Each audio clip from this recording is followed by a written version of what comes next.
ZEE5 ಇರುವಾಗ ನೀವು ನಿಮ್ಮ ನೆಚ್ಚಿನ ಶೋಗಳನ್ನ ಎಂದಿಗೂ ಮಿಸ್ ಮಾಡಿಕೊಳ್ಳುವುದಿಲ್ಲ. ಅದು ಸಂಪೂರ್ಣ ಉಚಿತವಾಗಿ.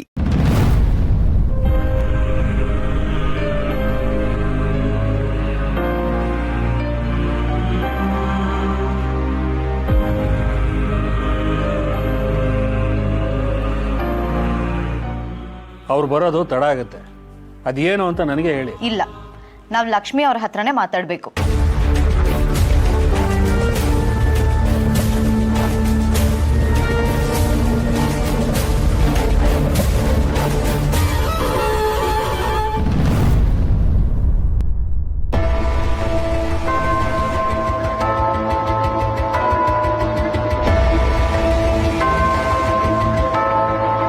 ಸೌಪರ್ಣಿಕಾ, ಯಾವಾಗ ಬಂದ್ರಮ್ಮ? ಇವಾಗ ಸ್ವಲ್ಪ ಹೊತ್ತಾಯ್ತು. ಸ್ವಲ್ಪ ಹೊತ್ತಲ್ಲ, 1 ಗಂಟೆನೇ ಆಯಿತು. ಅದೇನಿದೆಯೋ ನನ್ನ ಹತ್ರನೇ ಹೇಳಿ ಅಂದೆ. ಇಲ್ಲ, ನೀವೇ ಬರಬೇಕು, ನಿಮ್ಮ ಹತ್ರನೇ ಮಾತಾಡಬೇಕು ಅಂದರು. ಬಂದಿದ್ದೀರಲ್ಲ, ಅದೇನು ಅಂತ ಕೇಳಿ.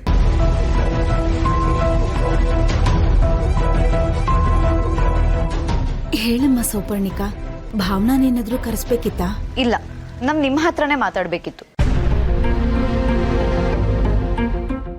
ನಮ್ಮ ಹತ್ರನಾ? ಏನಮ್ಮ ವಿಷಯ?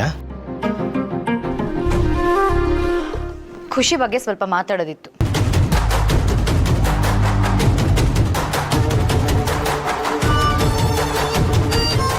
ಖುಷಿ ವಿಷಯನಾ? ಏನಮ್ಮ?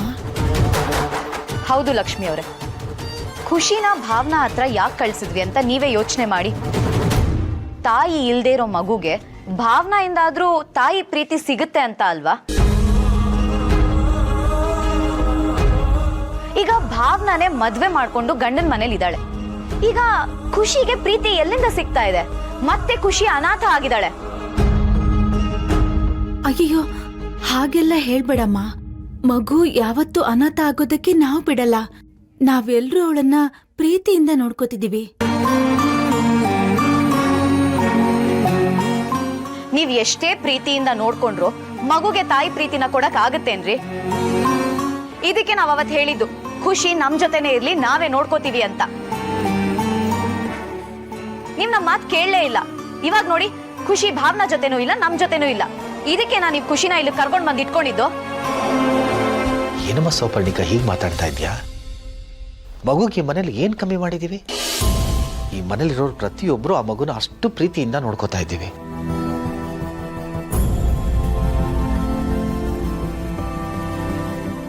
ಖುಷಿ ಈ ಮನೆಯಲ್ಲಿ ಸಂತೋಷವಾಗಿದ್ದಾಳೆ ಸೌಪರ್ಣಿಕಾ. ಹೌದೌದು, ನಿಮ್ ಮಗಳು ಮದ್ವೆ ಮಾಡ್ಕೊಂಡು ಅವಳ ಗಂಡನ ಮನೇಲಿ ಹಾಯಾಗಿದ್ದಾಳೆ. ಆದ್ರೆ ನಮ್ ಖುಷಿ ಮುಗ್ದಲ್ಲಿ ನೋಡಿ ಖುಷಿನೇ ಕಾಣಿಸ್ತಿಲ್ಲ. ಈ ರೀತಿ ನಮ್ಮ ಅಣ್ಣನ ಮಗುನ ಹೀಗ್ ಬಿಟ್ಬಿಟ್ರೆ ನಮ್ಮ ಅಣ್ಣನ ಆತ್ಮಕ್ಕೆ ಶಾಂತಿ ಸಿಗುತ್ತಾ ಹೇಳಿ? ನೋಡಿ, ಅದೆಲ್ಲ ನನಗ್ ಗೊತ್ತಿಲ್ಲ. ಖುಷಿನ ನಮ್ ಜೊತೆ ಕರ್ಕೊಂಡು ಹೋಗ್ತಿದೀವಿ ಅಷ್ಟೇ. ರೀ ನೋಡಿ, ಮಗು ಇಲ್ಲಿ ಸಂತೋಷವಾಗಿದೆ, ಎಲ್ಲಾರ ಜೊತೆ ಹೊಂದ್ಕೊಂಡಿದ್ದಾಳೆ. ನಾವು ಅಷ್ಟೇ ಮಗುನ ಅಷ್ಟು ಹಚ್ಕೊಂಡ್ಬಿಟ್ಟಿದ್ದೀವಿ. ಇಂಥ ಸಮಯದಲ್ಲಿ ನೀವು ಮಗುನ ನಿಮ್ಮನೆ ಕರ್ಕೊಂಡು ಹೋದ್ರೆ ಅವಳ ಮನಸ್ಸಿಗೆ ಖಂಡಿತ ನೋವಾಗುತ್ತೆ. ದಯವಿಟ್ಟು ಹಾಗೆ ಮಾಡಬೇಡಿ.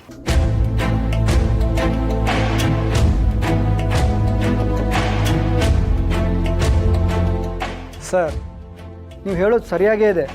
ಹಾಗಂತ ನಮ್ಮನೆ ಹುಡುಗಿನ ನಿಮ್ಮನೇಲಿ ಎಷ್ಟು ದಿನ ಅಂತ ಇಟ್ಕೋತೀರಾ? ಇವತ್ತಲ್ಲ ನಾಳೆ ನಮ್ಮನೆಗೆ ಬರಲೇಬೇಕಲ್ವಾ? ಅದು ಯಾರ ಕೈಲಿದೆ ರವಿಶಂಕರ್? ಆ ಭಗವಂತ ಮಗುನ ಈ ಮನೇಲಿ ಎಷ್ಟು ದಿನ ಇಡ್ತಾನೋ ಅಷ್ಟು ದಿನ ನಾವು ಸಂತೋಷವಾಗಿ ನೋಡ್ಕೋತೀವಿ. ಯಾವತ್ತ ಆ ಮಗುಗೆ ಇದು ತನ್ನ ಮನೆ ಅಲ್ಲ ಅನ್ಸುತ್ತೆ, ಅವತ್ತು ಅವಳು ನಿಮ್ಮ ಮನೆಗೆ ಬರ್ಬೋದು. ನೋಡಿ, ಆ ಟೈಮ್ ಇವಾಗ್ಲೇ ಬಂದಿದೆ ಅಂತ ಅನ್ಕೊಳ್ಳಿ. ಸುಮ್ನೆ ನಮ್ಮ ಮಗುನ ನಮ್ ಜೊತೆ ಕಳ್ಸ್ಕೊಡ್ರಿ.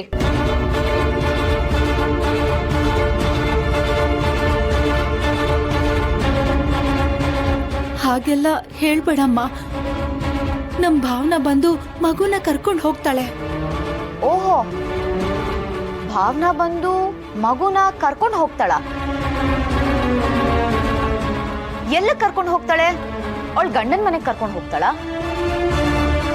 ಸರಿ, ಕರ್ಕೊಂಡು ಹೋದ್ರುನು ಅವರೆಲ್ಲ ಖುಷಿನ ಒಪ್ಕೊಂತಾರೆ ಅಂತ ಅನ್ಕೊಂಡಿದ್ದೀರಾ?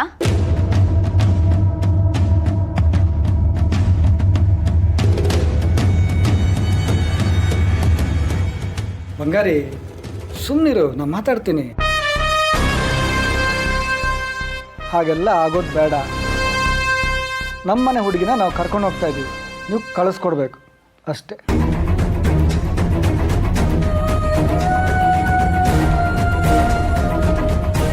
ಅಯ್ಯೋ ಬೇಡಪ್ಪ, ಹಾಗೆಲ್ಲ ಏನೂ ಮಾಡಬೇಡಿ.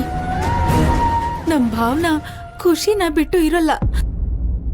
ಅವಳು ಬಂದು ಖುಷಿನ ಕರ್ಕೊಂಡು ಹೋಗೇ ಹೋಗ್ತಾಳೆ. ಆಗ್ಲಿಂದ ಅದನ್ನೇ ಹೇಳ್ತಿದ್ದೀರಲ್ರಿ. ಕರ್ಕೊಂಡು ಹೋಗ್ತಾಳೆ ಅಂದ್ರೆ ಏನ್ರಿ ಅರ್ಥ? ಯಾಕ್ರಿ ಭಾವನ ಬಂದು ಖುಷಿ ನಮ್ಮ ಮನೆಗೆ ಕರ್ಕೊಂಡು ಹೋಗ್ತಾಳೆ? ಫಸ್ಟ್ ಆಫ್ ಆಲ್ ನಮ್ ಮಗು ಯಾರ್ದೋ ಮನೆಗೆ ಯಾಕೆ ಹೋಗ್ಬೇಕು? ನಿಮ್ ಮಗಳಿಗೆ ಮದ್ವೆ ಆಗಿದೆ, ಇನ್ನೊಬ್ಳು ಮನೆ ಸೊಸೆ ಅವಳು, ಅವಳಿಗೆ ಅವಳದೇ ಆದಂತ ಸಂಸಾರ ಇದೆ.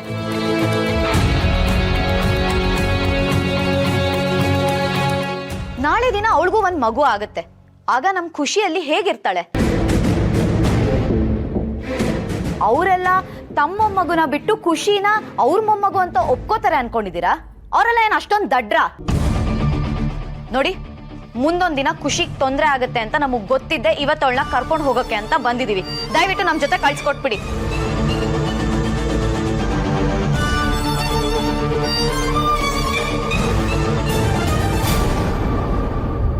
ಅಯ್ಯೋ ಹಾಗೆಲ್ಲ ಏನು ಮಾಡ್ಬೇಡಮ್ಮ, ಖುಷಿ ನಮ್ಮನೇಲೇ ಇರ್ಲಿ.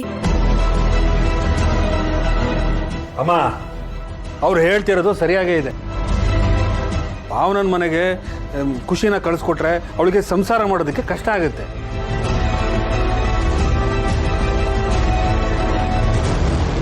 ಹೇಗೋ ಅವ್ರ ಮಗುನ ಕರ್ಕೊಂಡು ಹೋಗ್ತೀನಿ ಅಂತ ಹೇಳ್ತಿದ್ದಾರೆ ತಾನೆ, ಕರ್ಕೊಂಡು ಹೋಗ್ಲಿ ಬಿಡಿ.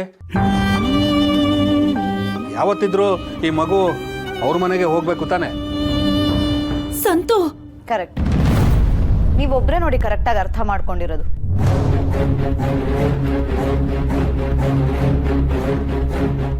ರವಿ, ಮಗುನ್ ಕರ್ಕೋ. ಅಯ್ಯೋ ರೀ, ಅಯ್ಯೋ ಖುಷಿ.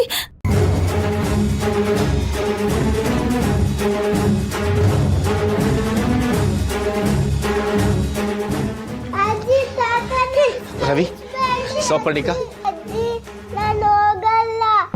ಮಗು ಬರಲ್ಲ ಅಂತ ಇದೆ. ನೀವು ಬಲವಂತದಿಂದ ಕರ್ಕೊಂಡು ಹೋದ್ರೆ ಮಗು ಮನಸ್ಸಿಗೆ ನೋವು ಆಗುತ್ತಮ್ಮ. ಒಂದ್ ಸ್ವಲ್ಪ ದಿನ ನಮ್ಮನೆಲ್ಲೇ ಬೆಳಿಲಿ, ಆಮೇಲೆ ಬೇಕಾದ್ರೆ ಯೋಚನೆ ಮಾಡೋಣ. ನೋಡಿ, ಅದೆಲ್ಲ ಆಗಲ್ಲ. ನಾವು ಖುಷಿನ ಕರ್ಕೊಂಡು ಹೋಗ್ತಿದೀವಿ ಅಷ್ಟೇ. ನಡಿ ರವಿ.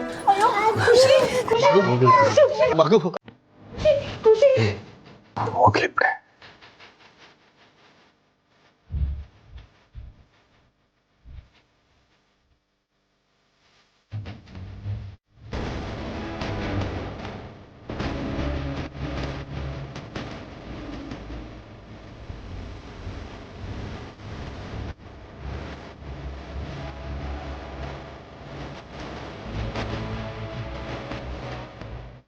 ZEE5 ಆಪ್ ಡೌನ್ಲೋಡ್ ಮಾಡಿ ಎಲ್ಲಾ ಸಂಚಿಕೆಗಳನ್ನು ಸಂಪೂರ್ಣ ಉಚಿತವಾಗಿ ನೋಡಿ.